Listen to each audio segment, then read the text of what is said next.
नारायणपुर ओरछा मार्ग की बदहाल सड़क को लेकर 7 ग्राम पंचायतों के सैकड़ों ग्रामीणों ने पहले भी कई बार ग्राम सभा की बैठक कर शासन प्रशासन पर सड़क की समस्या को लेकर ग्रामीणों ने अवगत कराई थी, पर शासन प्रशासन द्वारा ग्रामीणों को सिर्फ आश्वासन दिया जाता था, जिससे ग्रामीणों ने आक्रोशित होकर सैकड़ों ग्रामीणों ने मंगलवार सुबह 8 बजे से छोटे डोंगर हाई स्कूल के सामने चक्का जाम कर सड़क निर्माण की मांग को लेकर आंदोलन कर बैठे।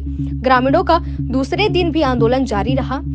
बुधवार को आंदोलन पर बैठे ग्रामीणों द्वारा वाहनों की आवाजाही पर रोक लगा दी थी, परंतु मौके पर छोटे डोंगर पुलिस ने पहुंचकर वाहनों की आवाजाही को बंद न करने की समझाइश दी, जिसके बाद आंदोलनरत ग्रामीणों द्वारा केवल निक्को माइनिंग की वाहनों पर पाबंदी लगाई गई। 2 दिनों से आंदोलन पर बैठे ग्रामीणों के आगे झुकी आमदई निको माइनिंग कंपनी और ग्रामीणों की लिखित दस्तावेज रूप से आश्वासन देते हुए कहा कि धोड़ाई से छोटे डोंगर 12 किलोमीटर दूरी तक डमरीकरण सड़क निर्माण के कार्य आमदाई निको माइनिंग कंपनी करेगी। इसके बाद आंदोलन पर बैठे सैकड़ों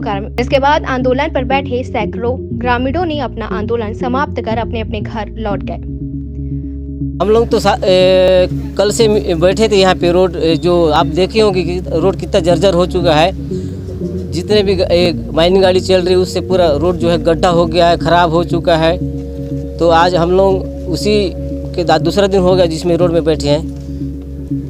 तो क्या कुछ अभी निको कंपनी के द्वारा अभी तो हम लोग तो शासन प्रशासन से मांग कर रहे थे, लेकिन अभी निको कंपनी के उनके